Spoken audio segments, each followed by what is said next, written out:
స్వామి శరణం. అందరికీ నమస్కారం. ఈరోజు అయ్యప్ప స్వామి గురించి తెలుసుకుందాం. అయ్యప్ప హిందూ దేవుడు, హరిహర పుత్రుడు.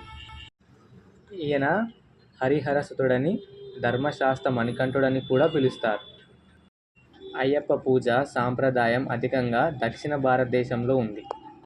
అయ్య అనగా విష్ణువు, అప్ప అనగా శివుడు అని పేర్ల సంగమంతో అయ్యప్ప నామం పుట్టింది. మహిషి అనే రాక్షసిని చంపి అయ్యప్ప శబరిమలలో వెలిశాడు. కేరళలోని శబరిమలై హిందువుల ప్రధాన యాత్రా స్థలాలలో ఒకటి. శబరిమలలో అయ్యప్పను బ్రహ్మచారిగా పూజిస్తారు. శబరిమలలోని అయ్యప్ప సన్నిధికి ఏటా 5 కోట్ల మంది భక్తులు దర్శనార్థులై వెళుతుంటారు.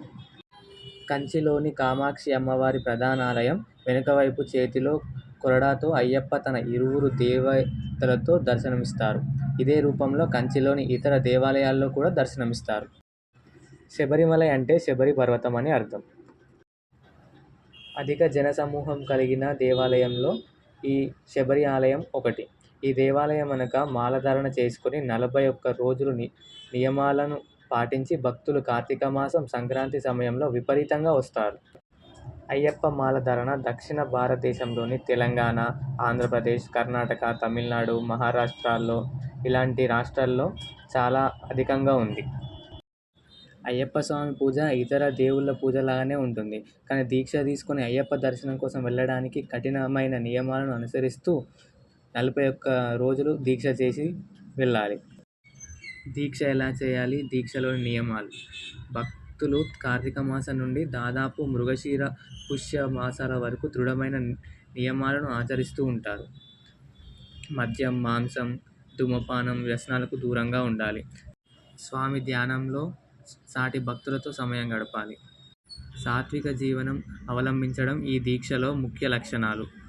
వీరి దినచర్య తెల్లవారుజామున లేచి చన్నీటి స్నానం చేయడంతో మొదలవుతుంది. నల్లని వస్త్రాలు, తులసిమాల, నుదుట విభూదిపై గంధం బొట్టు ధరిస్తారు. రోజు మొత్తం పూజ, భజనల కార్యక్రమాలతో గడుపుతారు. కటిక నేల మీద పడుకుంటారు. అందరినీ పేర్లతో పిలవకుండా స్వామి అని బోధిస్తారు. చెడు మాటలకు దూరంగా ఉంటూ ఇలా 41 రోజుల పాటు నియమాలతో గడుపుతారు. దీక్ష తీసుకోవాలనే భక్తుడు గురుస్వామి చేత మాలను ధరిస్తాడు. గురుస్వామి అనగా 6 సార్లు మాల వేసిన సీనియర్ స్వామి. మాలధారణం తర్వాత తన మనస్సును, శరీరాన్ని మొత్తం ఆ భగవంతునికి అంకితం చేయాలి.